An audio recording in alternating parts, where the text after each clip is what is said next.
Hello, everybody. Welcome to Sunday Night Ghost Stories Extra, because we are on a Wednesday. Oh my goodness me, Derpy, middle of the working week. Derpy is down there. I don't know if you can see him. There he is. He thinks the fire's on. God bless him. Uh, well, it is on, but it's not on. You know what I mean? Anyway, here we are in the library, he said grandly. What are we reading? We are still reading Ghosts and Legends of Lincolnshire and the Fen Country. Oh, what are we drinking tonight? Well, it was remiss of me on Sunday that I hadn't realised that we hadn't drained the rest of the St. Pierre, St. Peter's Abbey, Abbey St. Pierre, Belgian Abbey beer, 6%. Goodness me. So we have drained the rest of it tonight. There we go. That's how much we've got to finish off. But we haven't even read a story yet. And already, this is what we should have done on Sunday. Already, we have a dead soldier. And run VT. Oh, it's jolly nice of you. Hello, dead soldier. Seen plenty of those in my time. So we will crack on mit the ghost stories, but we also have tonight, whoops-a-daisy, a brand new bottle of the Western Gold Honey, kind of Tennessee style whiskey, but with honey. And I'll tell you what the other two beers are tonight. So, Derpy, shall we crack on mit the ghost stories? I think we will, actually. So, Mania, the Viking ship. The Vikings found the east coast of England an easy target for their forays across the North Sea. Mania is a very isolated village which lies close to the 100-foot washes, and it was here that Charles I intended to build his new Kingdom of Charlemont after the drainage of the fens, but was beheaded before his plans were finished. An old man who died in 1875 told his friends of an occasion in his youth when he was picking flowers out of Darcy Lode, and two things rose up and scared him almost to death. He thought they were serpents, but upon closer inspection they looked like the stem and stern of a big boat or even a small ship.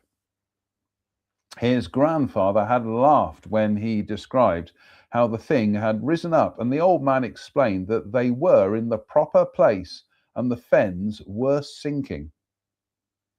Yeah, again.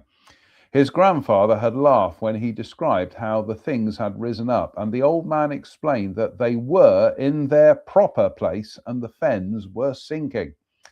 The pieces of wood were taken home, broken up, dried out, and used for kindling throughout the next winter. With hindsight, the narrator thought the boat looked like those used by foreigners who used to sail about these parts. Who knows? Perhaps the Harris family had burned the remains of a Viking longboat. What do you reckon, Derp? Shall we finish off the beer? I think we will. Finish off the beer. So, in the magnificent Rush beer glass, thank you, Kirsten and Steve in the States. Cheers, me beers. Oh, it's very flat beer because it's been in the fridge for the last 2 days. So, what are we What are we moving on to now? Zvonk Stout, 4.5%. There we are. Zvonk Stout. Drink Zvonk and you support charity, because part of the turnover goes to the Clean Beach Association for clean beaches on the Belgian coast. I didn't think Belgium had coast. Apparently it does. It shows how ignorant I am. Full-bodied malty beer with a fresh touch. Brewed and canned for Zvonk in Belgium. I'm not going to read out that. Ingredients: water, malted barley, hops, yeast, allergens, including gluten, shown in bold. So, we do like a good stout. Let's try to open this without breaking my nails, because that's all I've done recently. Oh, we've got lots of things to talk about half time. In fact, I've just realised that One of the things I need to do at half time is upload all of today's 2Reg walk photos. And I haven't done them before the show because I was too busy setting the trail cam up outside for the hedgehogs, live streaming off the trail cam. I know. Right, the Western Gold honey, which it describes itself as the flavour of Western Gold honey derived from oak barrels and the subtle sweetness of honey. That results in a smooth and rich profile one cannot resist. Enjoy straight, on the rocks, or mixed. Cheers. Right, so here we go. Ready? Oh, that lovely sound of a fresh bottle of Western Gold honey. Why aren't you drinking the Arbracken? I can hear you all thinking. I think I'd like to save the Arbracken for the autumn, quite frankly. And besides which, I have acquired a taste for this. Marvellous stuff. So let's just top up the Belgian beer. Belgian beer, American Tennessee whiskey. Who says we're not international? Right. March. The Devil and the Men of March. The base of an old stone cross, which was probably a preaching cross, stands at the junction of the High Street and the Causeway, where, according to legend, it is said to mark the spot where a church was to be built. Each time a little progress was made, unaccountable disaster struck, and soon it was rumoured to be the devil's work, as he resented a house of God being placed in March. Despite the gossip, building continued on and off for several years, but with so many mishaps that it was eventually agreed to stop work. However, being true Fenmen, the Men of March, as some still like to be called, refused to be beaten. A stone crucifix was placed close to the site, the remains of which stand to this day as an object of terror to the devil, who was never seen again. In time, a place of worship was successfully completed. This could have been the site of the beautiful 14th century church dedicated to Saint Wendrida, located about a mile north of the cross, which until 1855 came within the parish of Doddington. The building is believed to stand on the site of at least two previous churches, which form the centre of the early Saxon settlement of Murch or March. St. Wendrida's has a double hammer beam angel roof, reputed to be the finest example of its type in England. The heavenly creatures are so wonderful that I sometimes wait for them to ruffle their wings and whisper, "Well done," to the Men of March, who copped a snook at the devil. Bum, bum, bum. Shall we look up that church, Derbs? St. Wendrida's March. I think we will. So, St. Wen... Oh, that's not how you spell Wendrida, JM.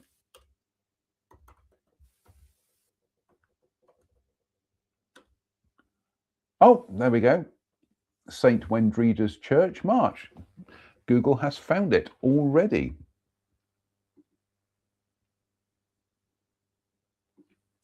So the March, all right, okay, here we go.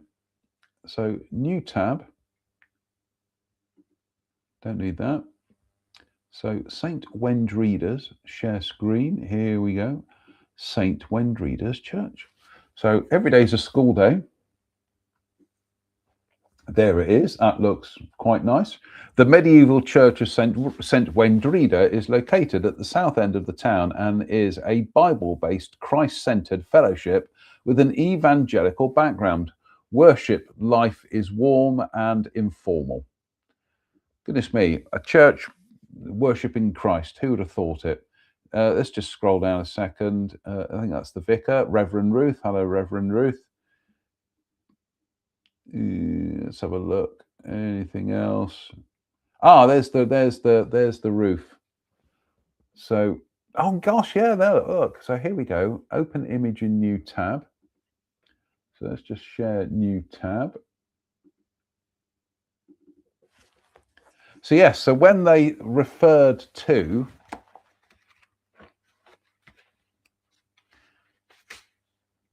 the heavenly creatures, there they are so wonderful that I sometimes wait for them to ruffle their wings and whisper, "Well done" to the men of March who cocked a snook at the devil. And there they are. Isn't that amazing? Good Lord. Every day, ladies. Oh, let's add them to the screen. That might help. There we go. Those are the heavenly creatures. That's brilliant. That is brilliant. I'm just going to zoom in on them a bit, actually. So, yeah.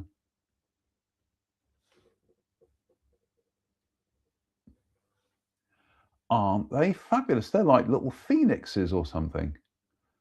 Absolutely incroyable. Wow. Like I say, every day is a school day. Oh, what do you want, Derps? I think we'll have beer time. So this is the I've forgotten what it's called now. Zvonk Stout. So smells fruity.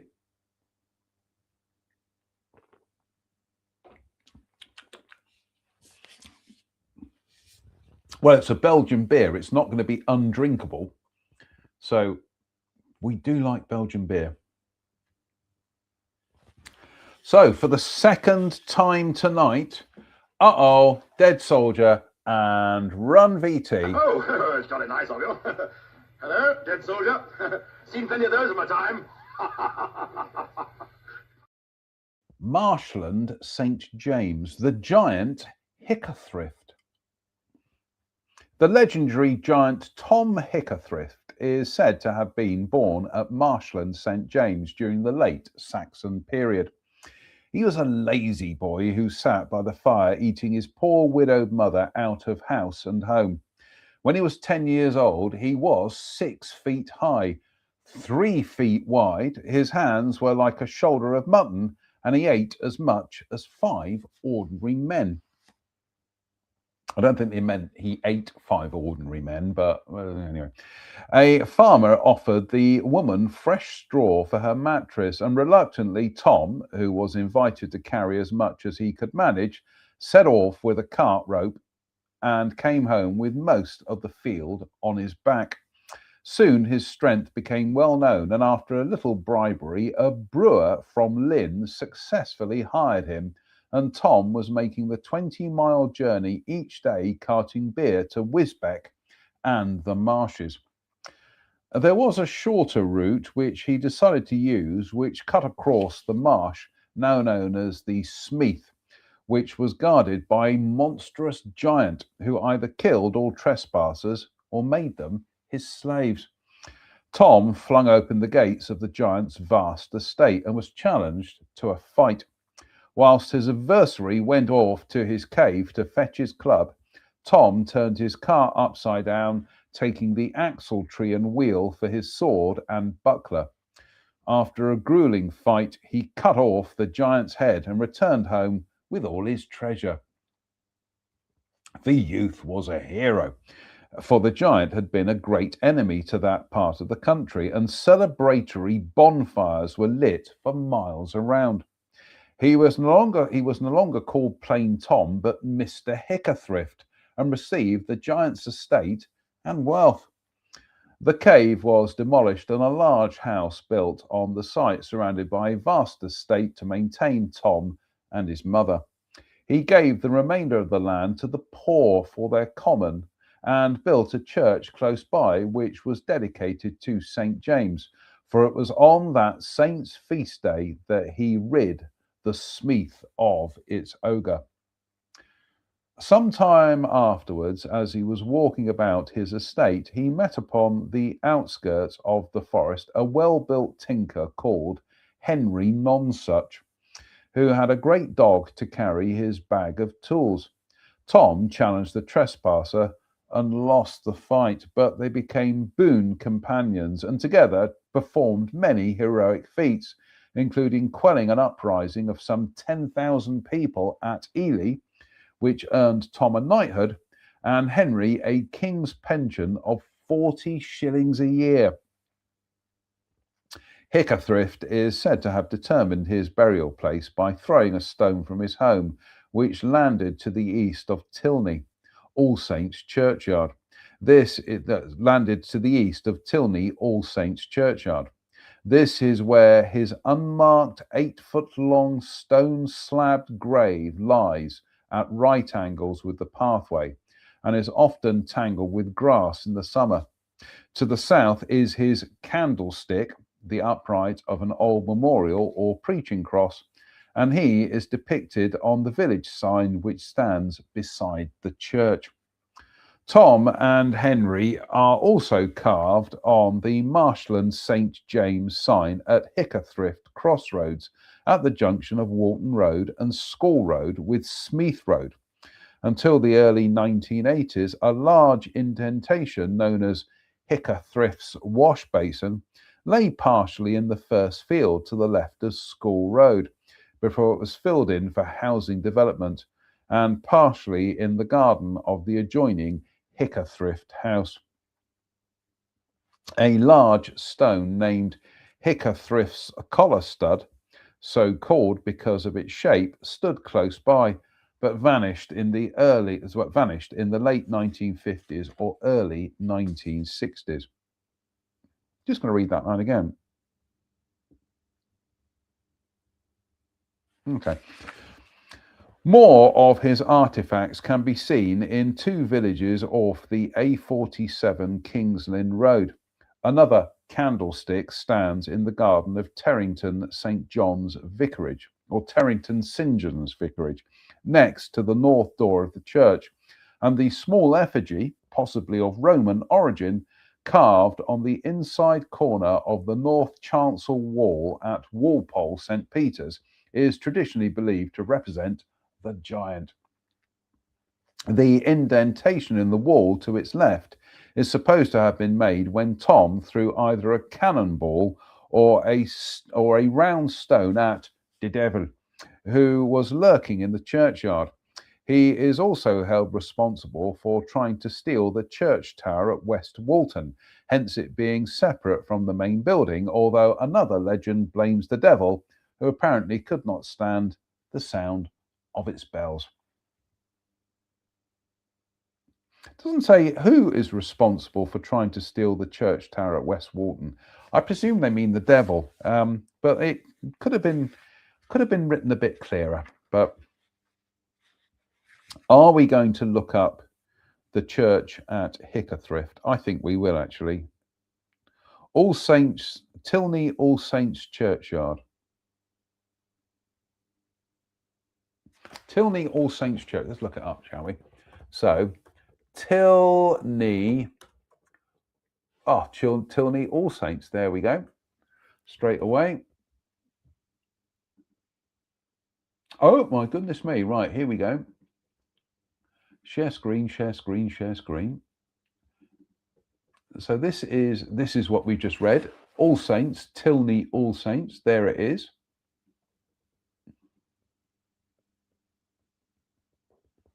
What a beautiful church. Oh, we can scroll along this way. So,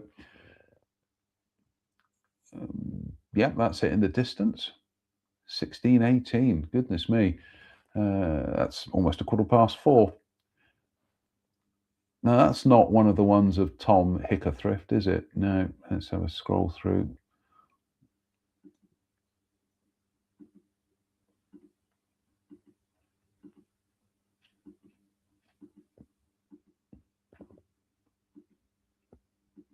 No, we'll just whiz through all these photographs here. Ah, now is that Tom Hickathrift? Let's just have a quick read, shall we?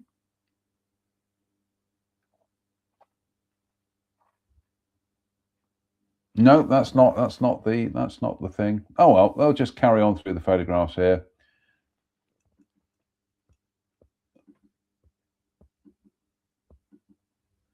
Goodness me, there's loads of pictures here. Welcome to Sunday Night Church Stories. I wonder if there is a book on haunted. Oh, that's the end of that. I wonder if there is a book on haunted churches. Oh, and what do you know? We didn't add goodness me, I've been sat here clicking and I haven't added the blessed pictures to the stage. So back to album. So let's go through this again, shall we? What a pillock. Let's go back and again. Oh, well, we're just going back through the photographs here. So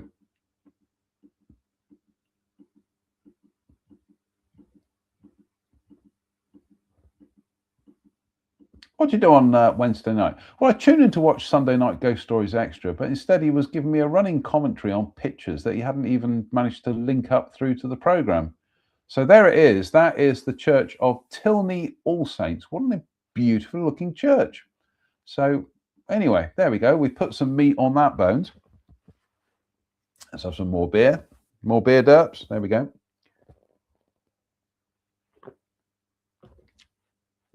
Oh, and some Western Gold honey. Slange.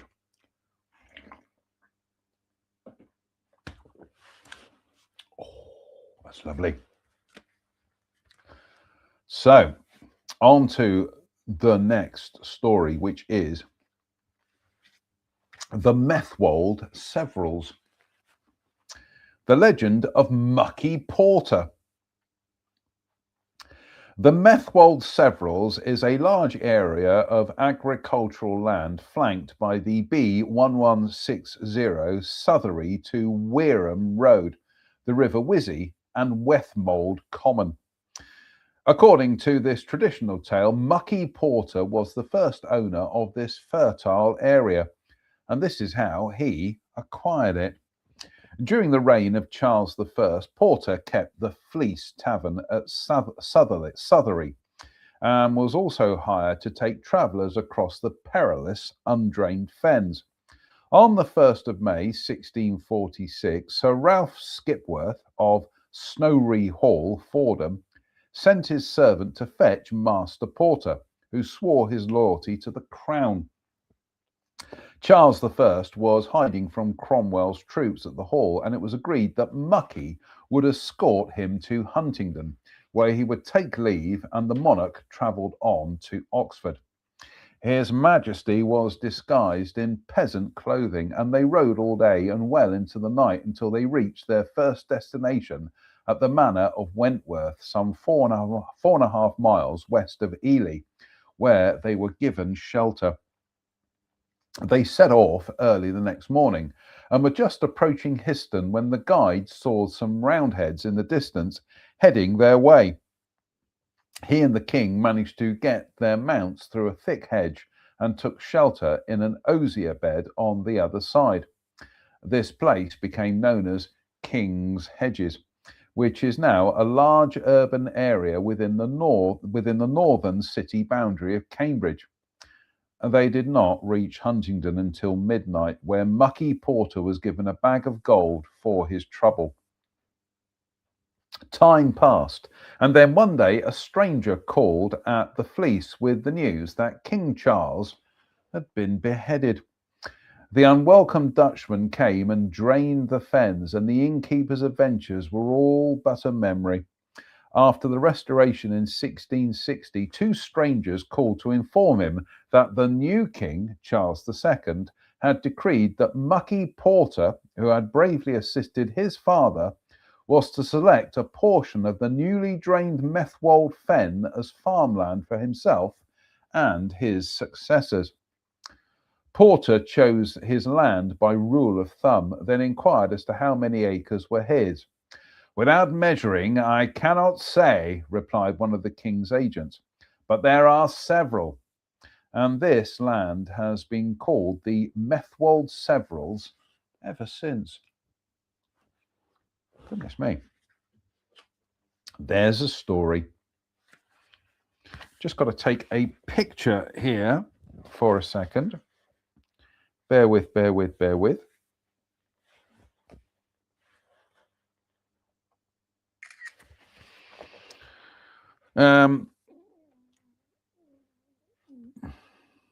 What do you do on Wednesday night? I don't know. I tuned in to watch Sunday Night Ghost Stories, but instead it was just this confused man from Dudley faffing around with his blessed phone all the time.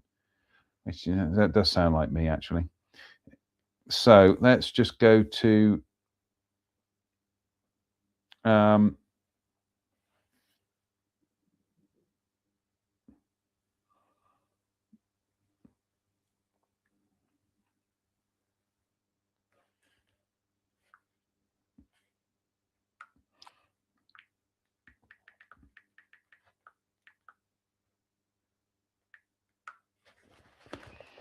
right.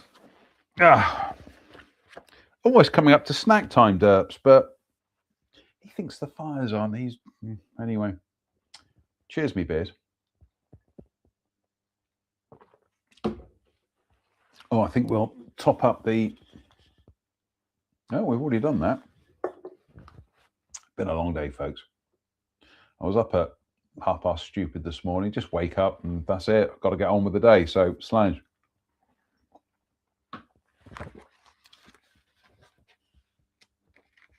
Mumby, the farmer and the boggart. There once was a farmer from Mumby near Alford who bought a large field adjoining his land. Soon after the purchase, a squat, long-armed, hairy little boggart ordered him to quit his land. The man refused, saying it was his, and they argued for some time until the farmer said he would take it to law. The boggart refused and suggested they share the crops.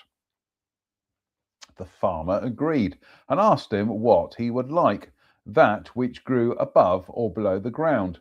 But in either case, he could not change his mind once his decision had been made. The boggart thought carefully and settled for the top. So the cunning farmer set potatoes and waited for the crop to grow.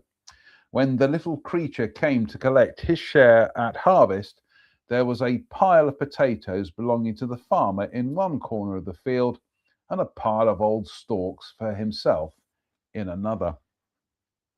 The creature was very angry, but eventually calmed down, and the farmer inquired which part he would like for his next harvest.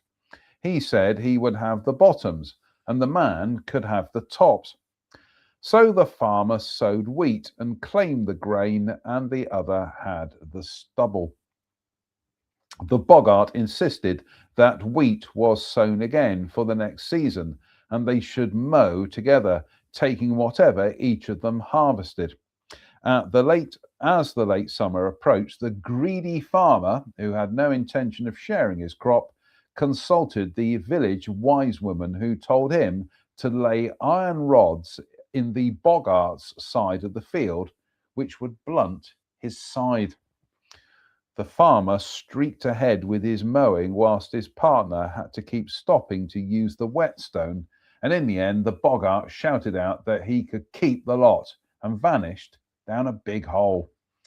He never came back to claim the land, but for years after he scared people in the dark and stole anything which was left lying on the ground.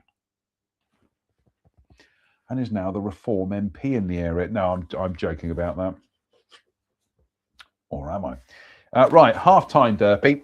Right, shall we bounce today's pictures over onto the iPhone, onto the MacBook rather, because it was a 2-reg walk today, and in fact I'm just gonna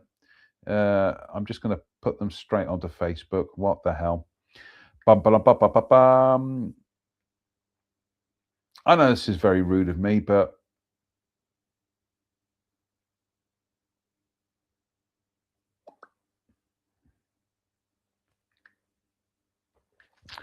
gallery, right? Let's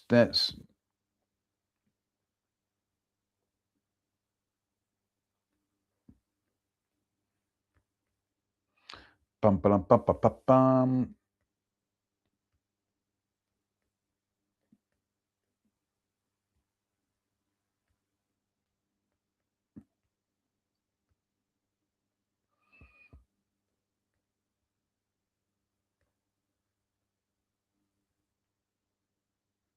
Right, that'll do. 18 pictures. That'll do. Post. I'll tidy up the captioning afterwards. Right. Oh, what have we got to snack on tonight? Japanese style rice snacks from Lidl. Absolutely marvellous, these.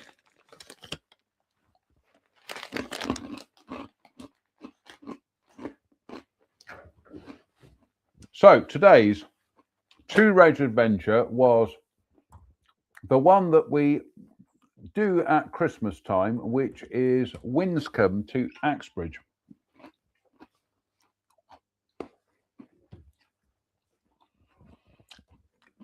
And stuck for a walk today. I don't know, why isn't Facebook working?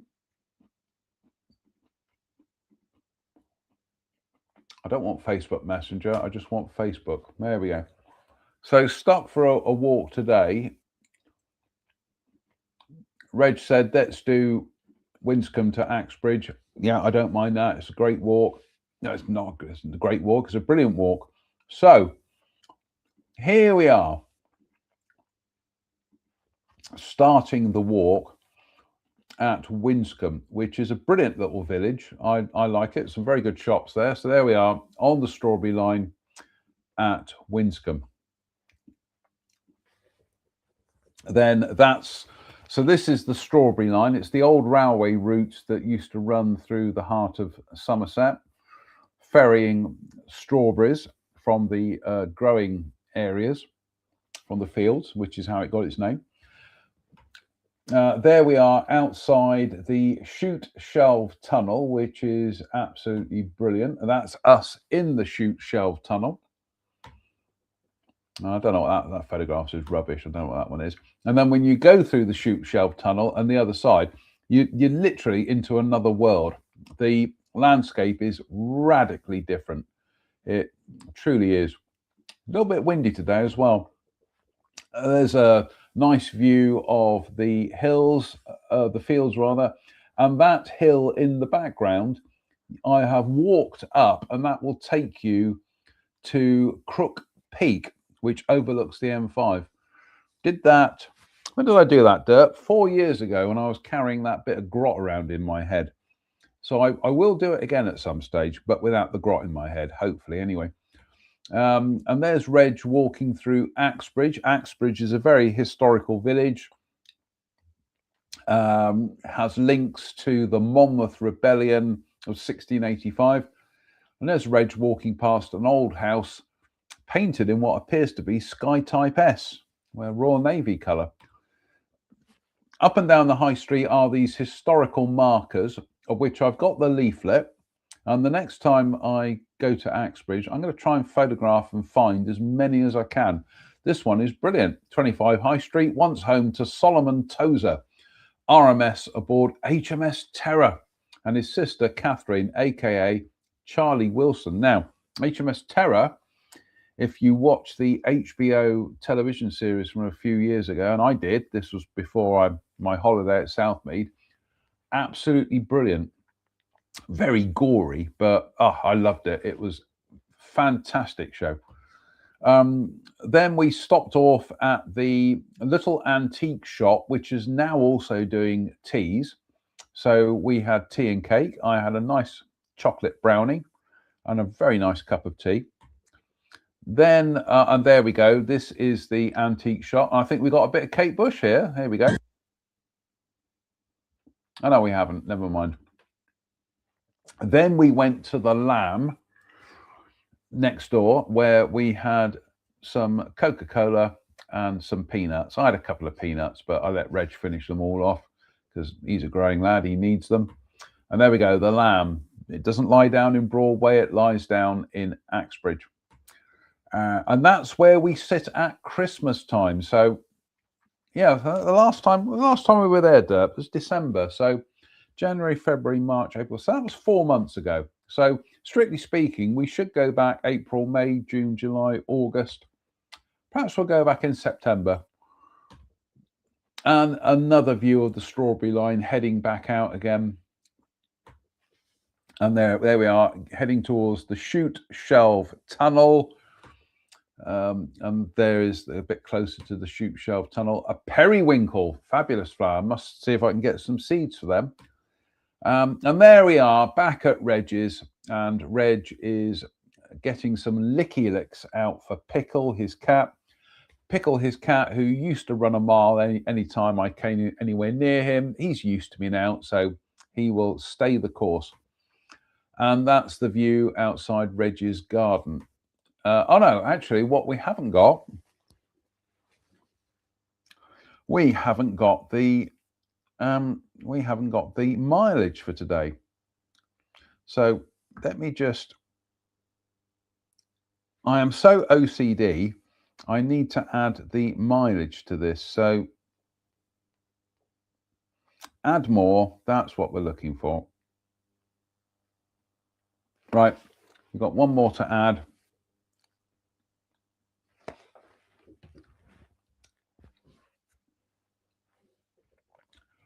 So let's just go back a second.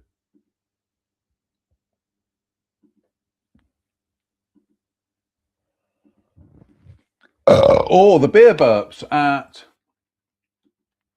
37 minutes and 37 seconds. I do apologize you had to view that. If you've just tuned in, I'm just tuned in to watch Ghost Stories, and instead I'm watching the Fuse Man from Dudley Belton. Why hasn't it? Do you know what? It hasn't uploaded the mileage at the moment, which is annoying. Oh, it's because I haven't saved it. Duh.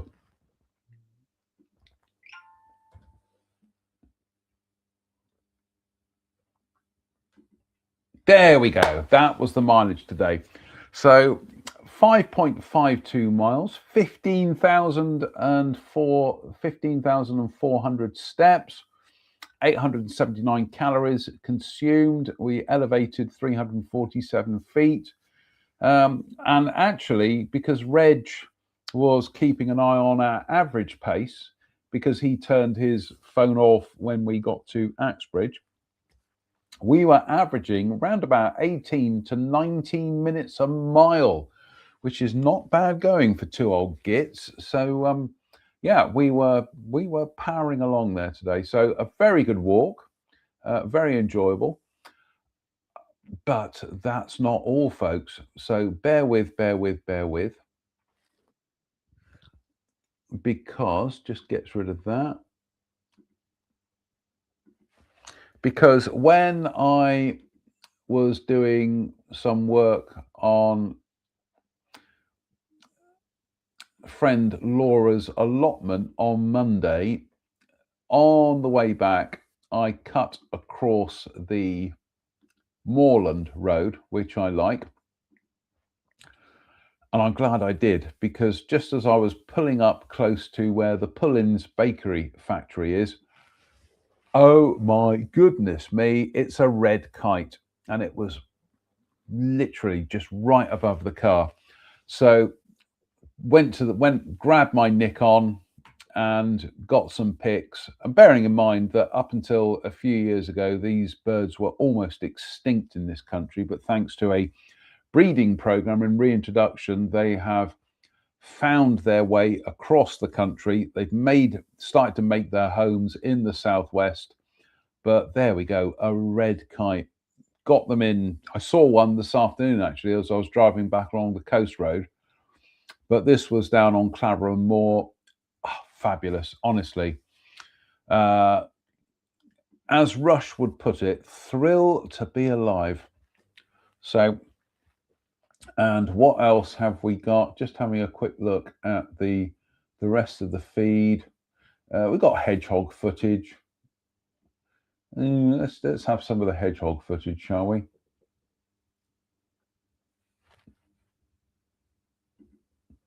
Oh, here we go.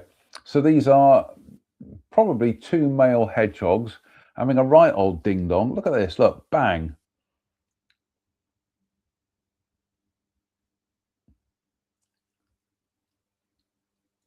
So yeah, he's crawling into the water dish there. No wonder the water dish was almost empty this morning, but he's trying to kind of get past him. And then now we've actually got a even more impressive bit of footage than that. Let me just get rid of that. What did you do on Wednesday night? I tuned in to watch Sunday Night Ghost Stories, but instead he was talking about bloody hedgehogs for half an hour. So Just seeing what I can find. There was one moment when one of them chased another down the path. I think this is the. I'm just checking the video here. No, that's not it.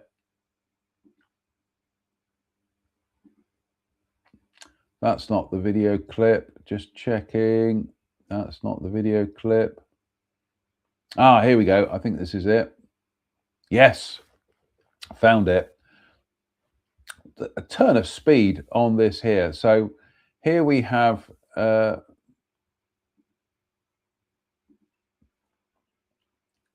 so here we go. The hedgehog's coming up the path, and then the one on the top of the path sees him. Look at that. Pow. And yeah, they're having a right old ding dong. Which initially, a few weeks ago, I saw that happening, which I thought was aggression. Turned out to be mating behavior. I'm not going to show you that footage because it's quite, I'm not going to say distressing, but it's quite explicit. So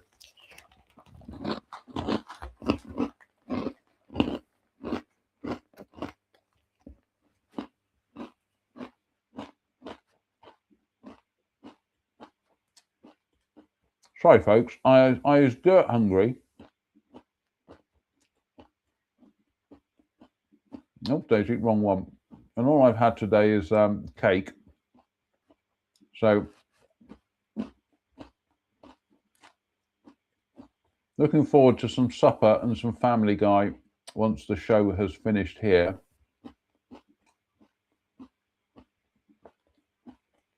And on the way back, once I dropped Reg off and had a cup of tea at his, couldn't resist stopping off at Clevedon Pier. Oh my goodness me, I'm a lifelong member of this. I think John Betterman once described it as the prettiest pier in England. Oh, to have this on my doorstep and that I can go and visit it whenever I want, when it's open, but that I can just stroll on there when it's open and I have my pass. Makes me very, very happy. So got fan mail turning up. Let's just read the fan mail.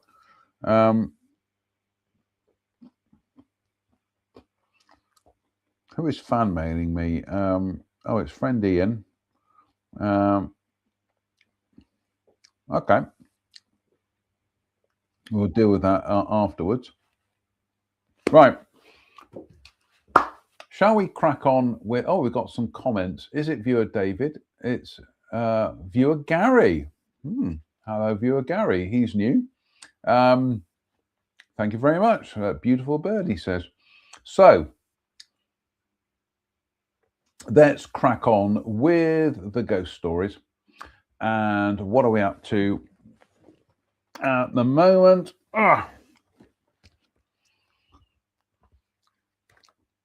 Murrow, the Cromwell connection. Let's have a bit more beer. Slide.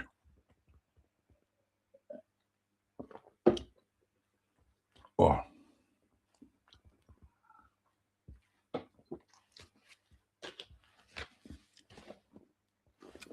Almost halfway down Silver's Lane at OS, Ordnance Survey, TF 143383080 is a small tree clad mound adjacent to the lane and known as the Ghost Hill.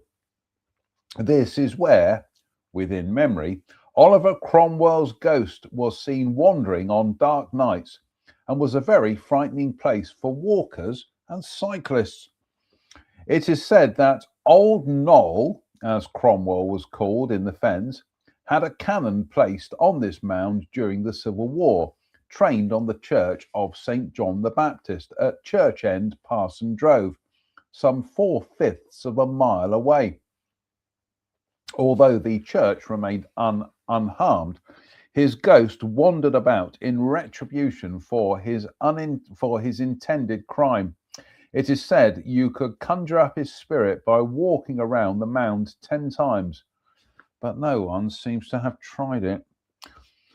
The same ghost is also said to haunt Rabbit Hill at OSTF 143 448 108 on the Dowgate Road, Leverington, which is another putative canon site, this time with St. Leonard's Church as its target.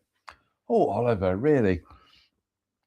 Some of the elderly villagers of Sutton St. James, close by, believe that Cromwell was responsible for their church steeple being detached from the main building. Apparently, he placed his gun next to the butter cross, took a pot shot at the steeple about a mile distant, and badly damaged it. A replacement was built, but nobody bothered to put it back in its rightful position.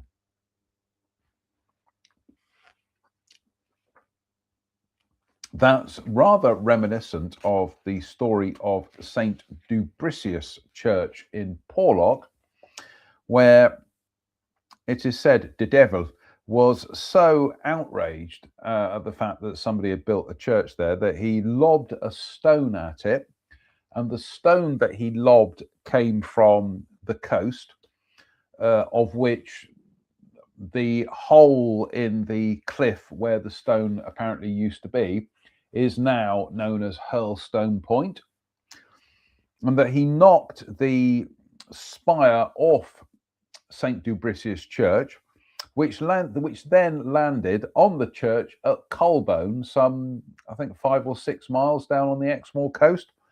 It's a brilliant story. And in fact, I've been to the church at Colbone, and yes, the spire there, it's a tiny little place. The spire there does look like it could fit the flat bit at St. Dubricius. But that just makes me want to be down on Exmoor. So anyway, Derps, let's have a beer. Cheers, me beers. Oh, lovely. Slange.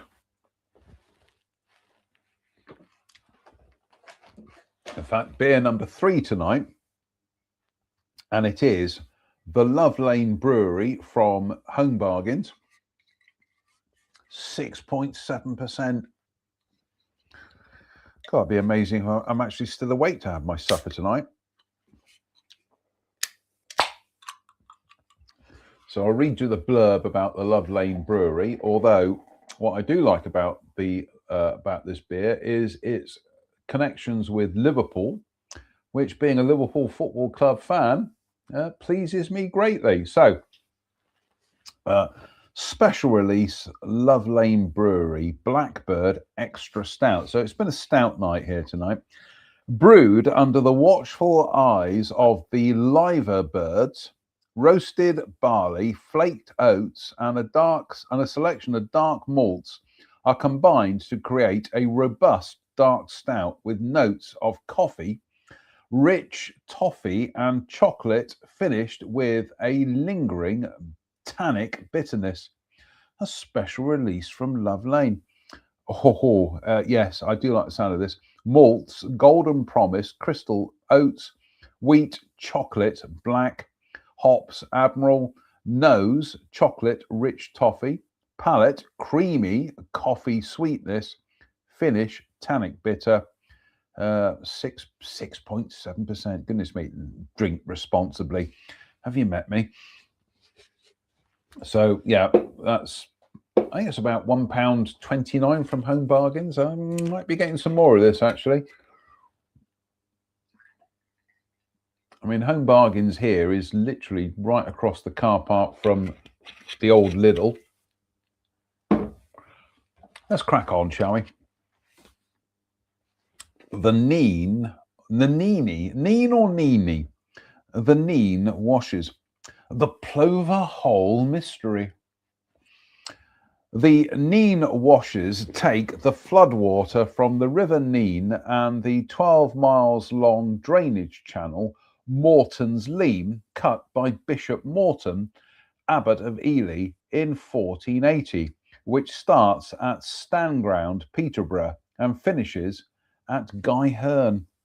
The Plover Hole is located at OSTF TF 142365017.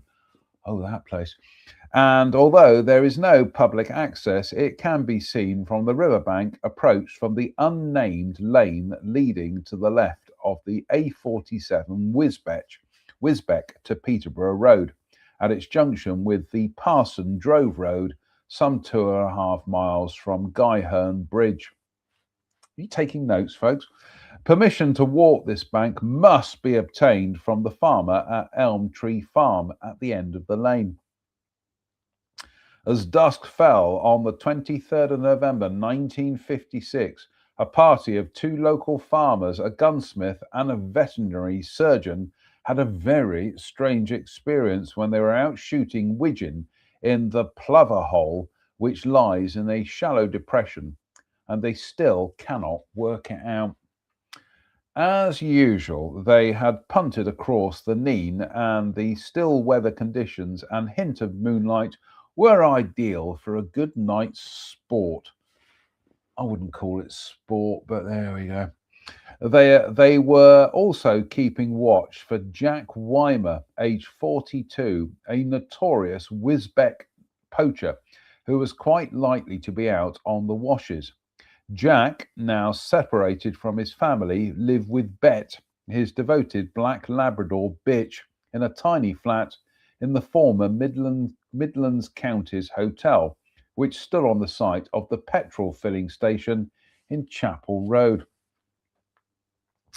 They placed themselves about 40 yards apart, and it was not long before the intruder was seen roughly 120 yards away, walking over the riverbank. It was strange that Bet was not with him, for usually they were inseparable. He walked boldly towards them, and when he was some 10 yards away, one of the wildfowlers shone his torch on him, whereupon he vanished. When the light was extinguished, he could again be seen quite clearly walking along the bank. Again the torch was shone on him, and he disappeared. This was repeated 3 times, and by now all the sportsmen were stalking the figure. I think sportsmen's doing a lot of heavy lifting there. I think psychotic animal haters, but there we go. About 70 yards away, there was a very steep drain which had no bridge, so it was impossible to cross at that point without walking back up the bank and going over a stile. It was some 4 feet deep and perhaps 20 feet across, with a barbed wire fence on both sides. The figure was walking in a straight line towards it, as if it were not there. His pursuers were almost at his heels when he vanished. He did not scramble down its high bank, and he certainly did not cross the river, nor did he retrace his steps or walk over the river bank. The onlookers were totally puzzled, especially when they checked distances and discovered it was impossible to see a man from 120 yards as they had when the poacher was first discovered. However, they were convinced this was no trick of the imagination, as all 4 had seen what they were beginning to think was an apparition. Later, they wondered if it had been a spectral premonition, for exactly 1 week later, to the night, Jack Weimer, whom they were convinced they had seen at the Plover Hole, although not necessarily in the flesh, committed suicide at home. Very similar to my experience, checks notes derps 20 years ago this year, of walking Goblin Combe. I told this story before, and being lost in the woods at night with a torch that had just 3 torches that had died on me, and being in utter darkness and seeing a figure walking along the hedgerow down the woodland towards where the main road was, and seeing the figure disappear through a gap in the hedge. So I thought, right, they've obviously, this will lead out onto the main road. So I headed out down there.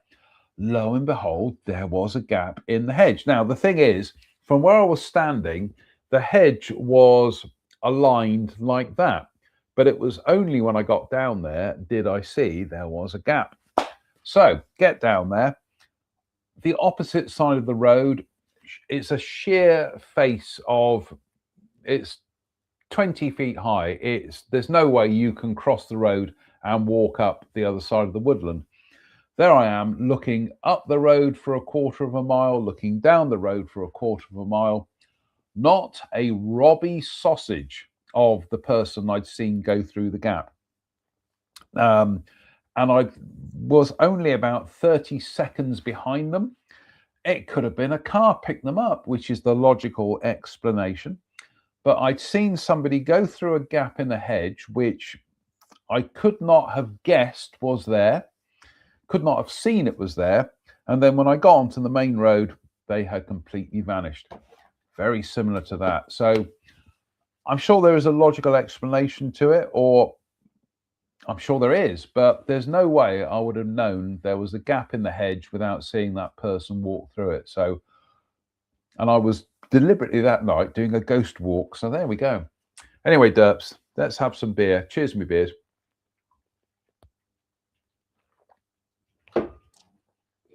Oh, might do that walk again this year. I've done it a couple of times since then, but I still can't believe, goodness me, 20 years ago, where does the time go? Anyway, derps, here we go for the third time tonight. Dead Soldier and Run VT. Oh, it's jolly nice of you. Hello, Dead Soldier. Seen plenty of those in my time. Cheers, me beers. Slange me var in the magnificent United Federation of Planet Shot Glass, again courtesy of viewers Kirsten and Steve in the United States. Cheers, me beers.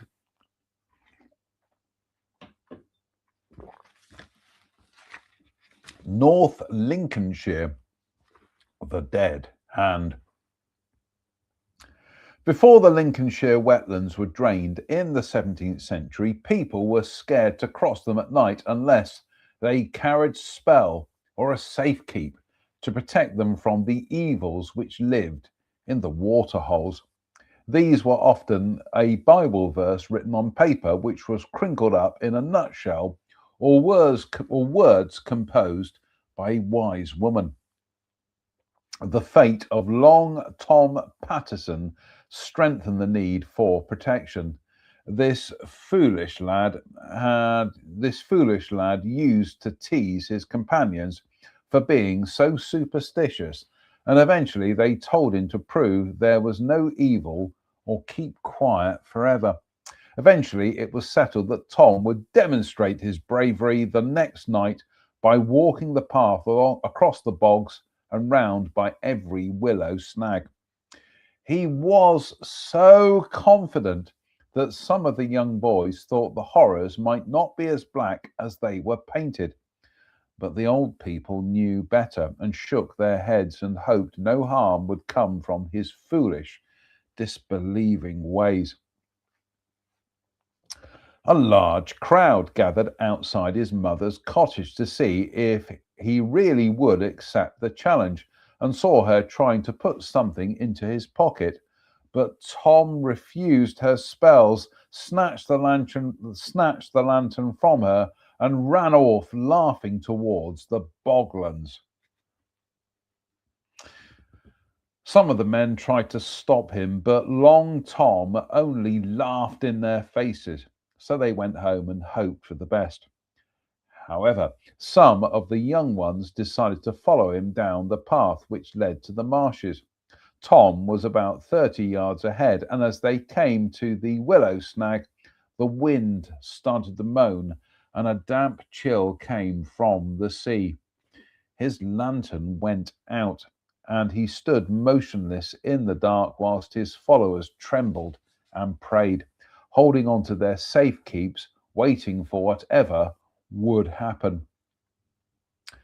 Then Tom was surrounded by evil things, and the once still night was full of moving shadows and dim, grinning faces with blazing eyes and wailing voices. The boys could not see Tom, but heard him swearing and shouting. Then he appeared to be fighting with the horrors. Suddenly, a light appeared, and they could see Long Tom's deathly white face as he held on to a willow with one hand, his other stretched out and clasped in a hand without a body. Read that again. His other stretched out and clasped in a hand without a body, known as the dead hand, which pulled him towards the black bog beyond the path. Then, with a terrible shriek, he vanished into the water. The boys eventually found their way home, and the next morning a search party went in vain to look for the missing youth. Day after day they walked the marshes, and Tom's mother became so demented that people became scared of her and left her alone, for she moved around like one of the bog things herself. A month passed, and one evening, just before twilight, the old woman was seen running along the marsh path, shouting and beckoning to be followed. And although very scared, some people went after her. She led them to her son, who was sitting with his feet in the water and his back against the snag, looking like a wizened old man. He kept pointing and gibbering at the horrors which only he could see, and where the other hand ought to have been, the one which had been gripped by the dead hand, there was nothing but a ragged stump. Nobody ever knew where he had been or why he had come back, for Long Tom Patterson never spoke a word again, but sat alone by day and went running into the marshes at night, and was dead within a year. He was found lying in his mother's lap, and she too was dead, with a contented expression on her face. But they said Tom looked as if the horrors had taken him, and they said he haunted the marshes on dark nights before the marshes were drained. The woman always trailed behind him, calling out her pleasure that her son had come back to his poor old widowed mother. Ba, ba, ba, incroyable. What are we up to? We have gone through the hour mark, Derpy. Goodness me, why didn't you tell me? We'll have some more of the Japanese style rice snacks.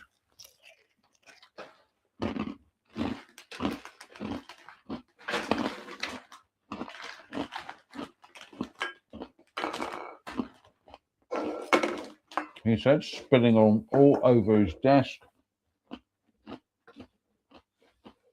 That was it.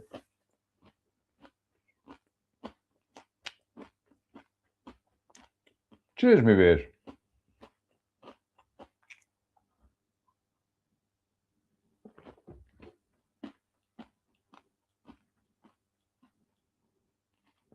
That's nice.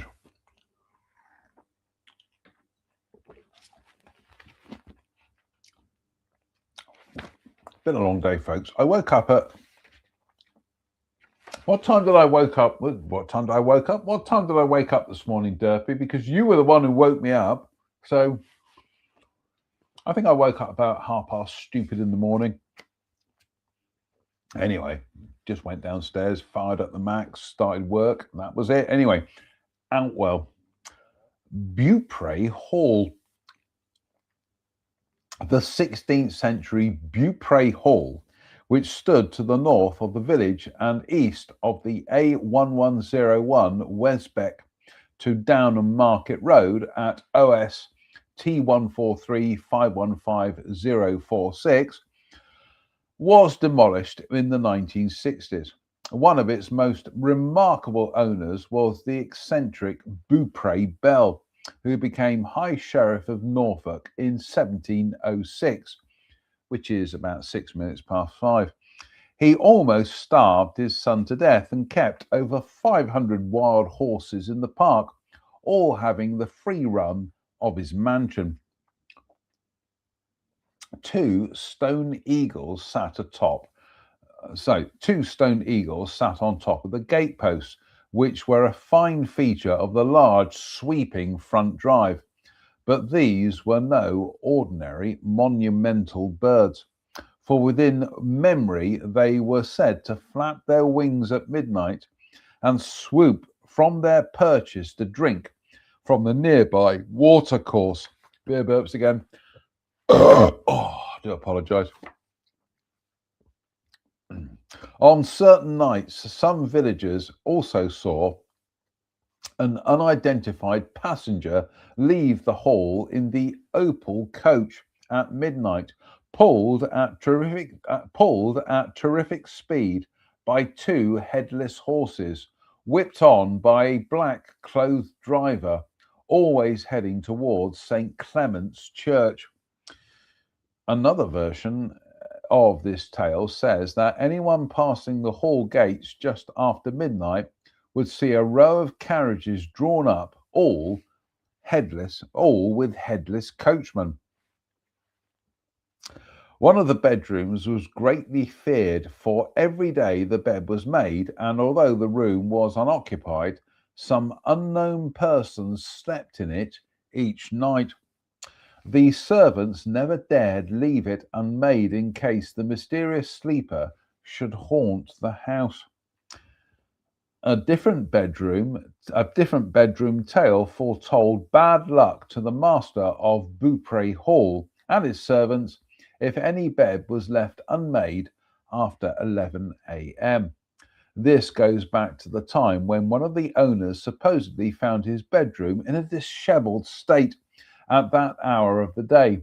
He grabbed hold of the lazy, or perhaps overworked, offending girl and pushed her down the stairs, where she was left to die on the hall floor.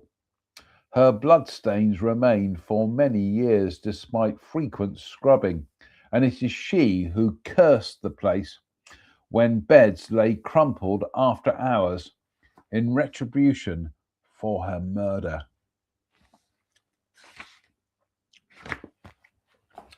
Bum, bum, bum. I think we'll have some more snacks, actually.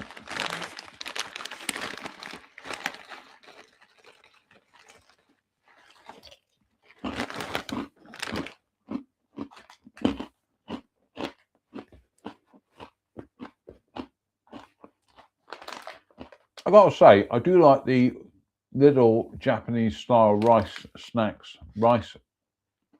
Little Japanese style mix rice snacks. But I got to say, I do like the wasabi mix. That's quite hot. Reg didn't like it today. He tried some. He said, no, I don't like that. I do. So there we go.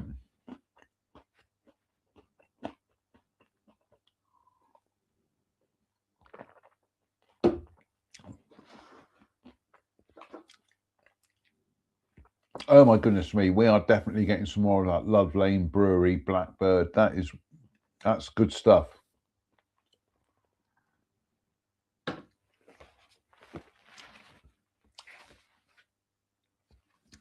Parson drove. The woman with a holy hand.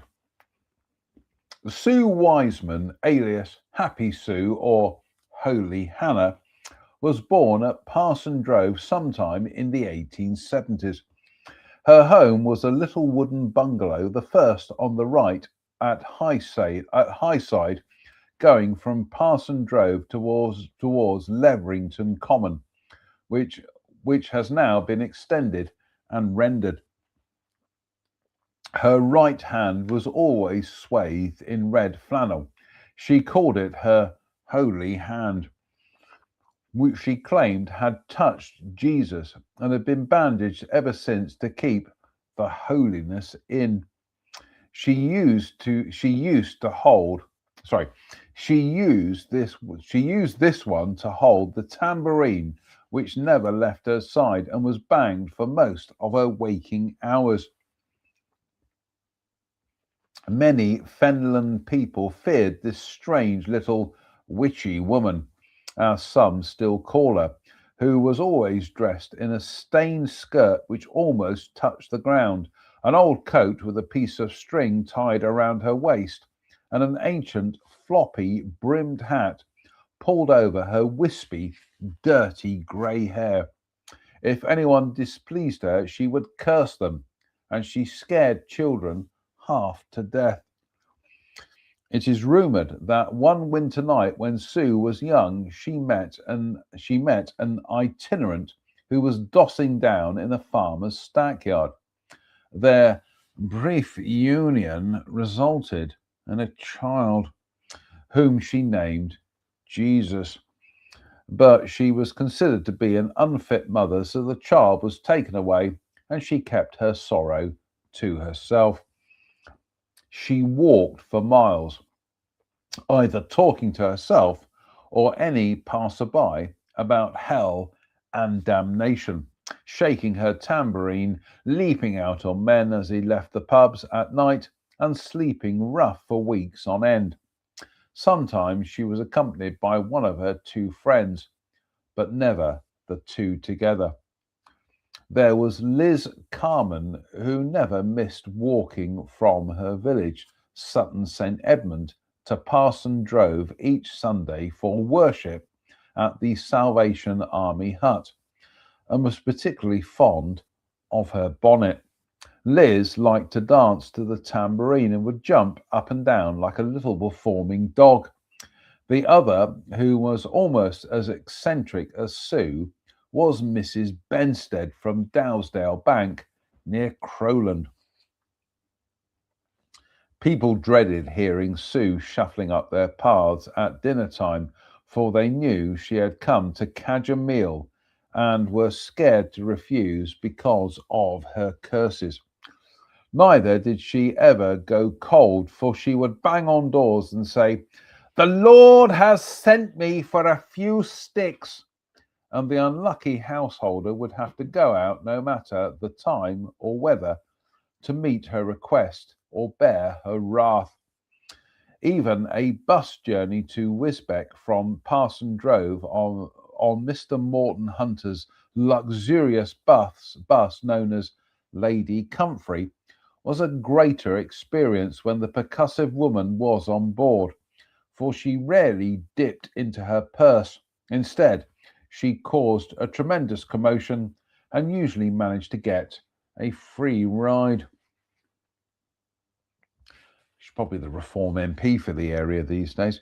For countless years, Sue Wiseman jingled and rattled in her own red flannel fashion through towns and villages, down droves and across dykes. She was buried at Southsea Church on the 6th of November 1936 in an unmarked pauper's grave towards the hedge boundary with the new Methodist chapel. Sue lies between Thomas William Jacobs and Desmond Stanley Hall, and, now an established part of Fenland folklore, is still remembered with cautious affection.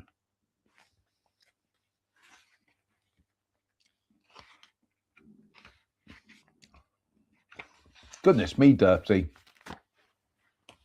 I think we'll have a few more snacks and then it'll be downstairs for supper and family, guys. So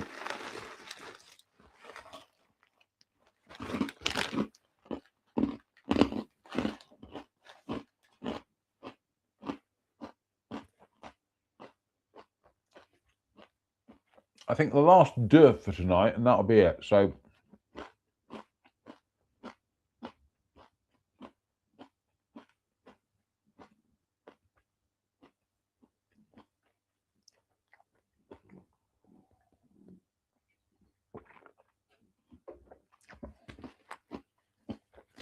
you coming up? Or are you just going to faff around down there? No, he's faffing around down there. So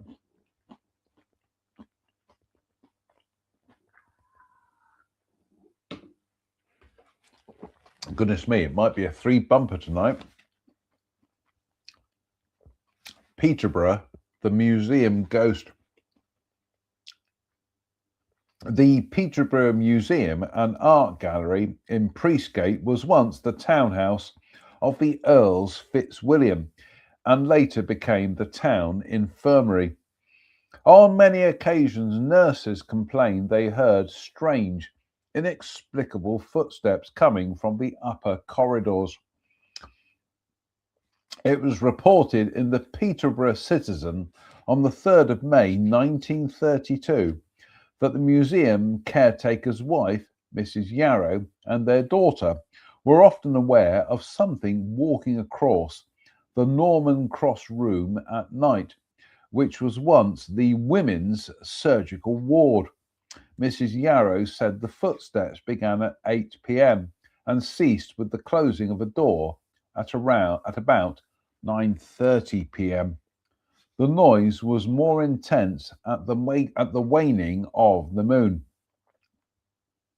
They nicknamed the ghost Thomas, as he first appeared on St. Thomas Day, 21st of December. He was not troublesome and was seen in the corridor which separated the caretaker's bedrooms from the Norman Cross room. Mrs. Yarrow had just gone through the double doors which led to the kitchen and happened to look half left and saw the ghost standing there. She could not distinguish his features, which had a phosphorescent glow, but he was dressed in a modern light grey suit. Then he vanished into thin air.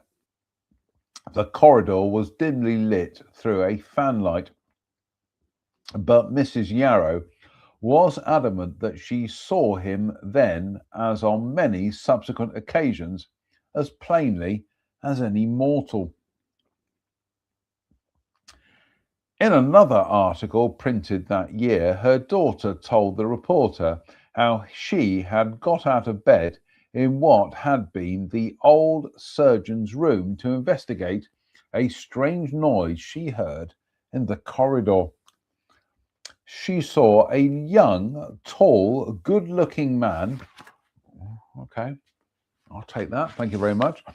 She saw a young, tall, good-looking man dressed in a light grey suit standing in the corridor and called out to him, quite unafraid.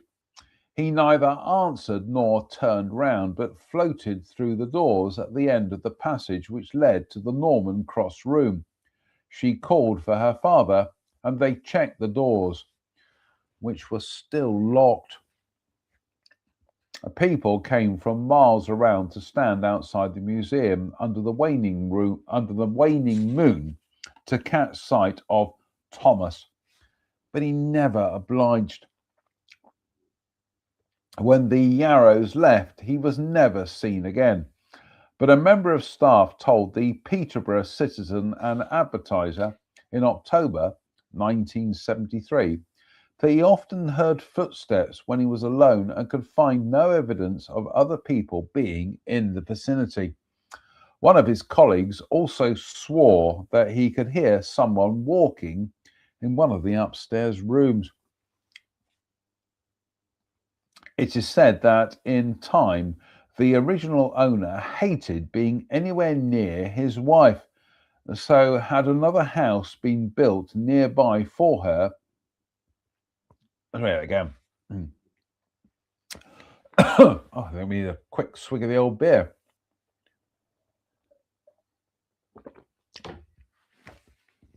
Try that again.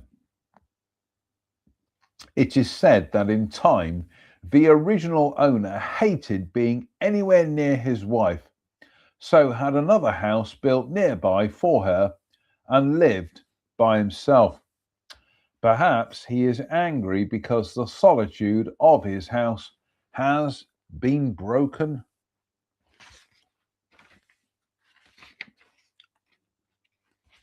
Right, Derpzoid, last one for tonight. He's down there. Idiot thinks the fire is on. It's not. The lights are on. Bit like himself, the lights are on, but right, last un for tonight, and then we're downstairs to have some supper and some family, guys. So cheers, me beers.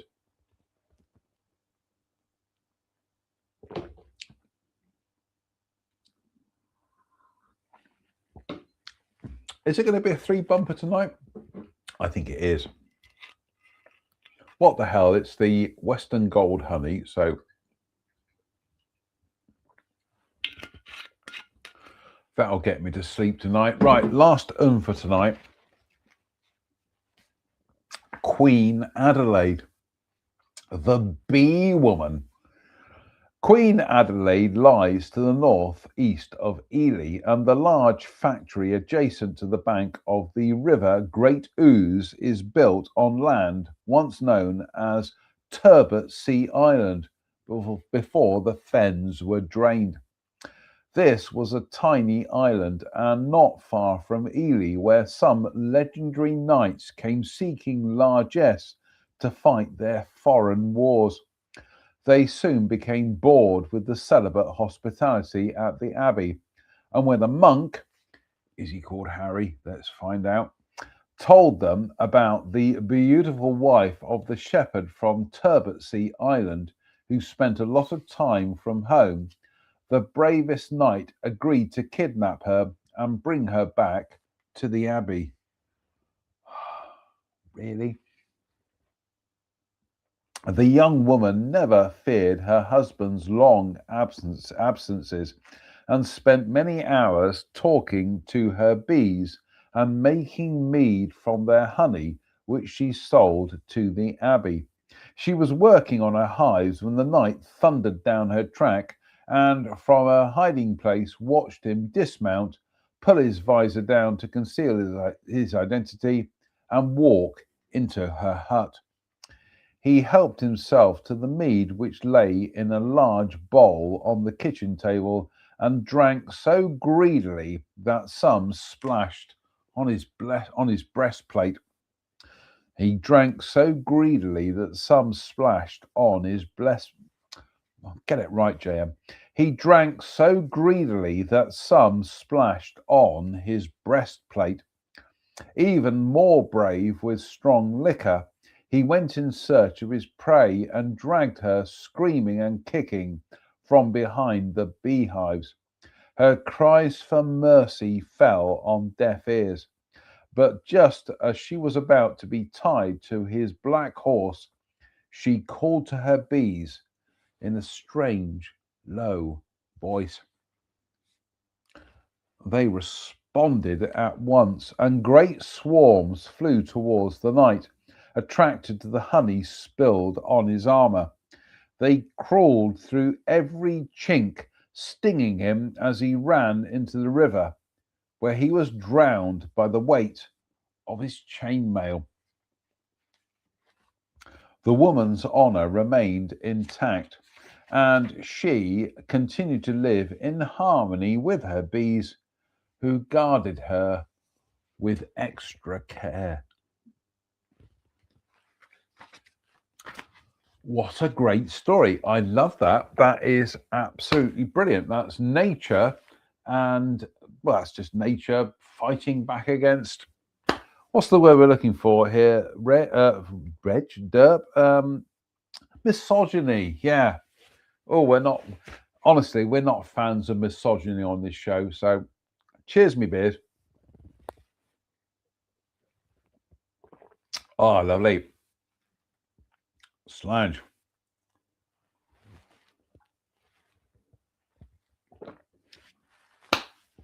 That's it for tonight. Oh my goodness me, that has been epic read tonight. Nearly an hour and a half. Goodness me. Fingers crossed, we'll be back on Friday for Sunday Night Ghost Stories Extra on a Friday. We've got an extra comment here. Good tales, JM, says Gary. Thank you, Gary. Appreciate that. So fingers crossed, we'll be back on Sunday for a Sunday. We'll be back on Friday for Sunday Night Ghost Stories Extra. Until then, it behoves me to say thank you for watching. Why not? What else are you going to do on a Wednesday night than watch a confused man from Dudley with holes in his head, drink ghost stories, and read alcohol? Come on, folks, you can do better. I can't. I am trapped in this tragic existence, but you can do better. Learn from my mistakes. Anyway, until Friday, as ever, thank you for watching. Stay safe, stay out of trouble, and please don't have nightmares. Good night.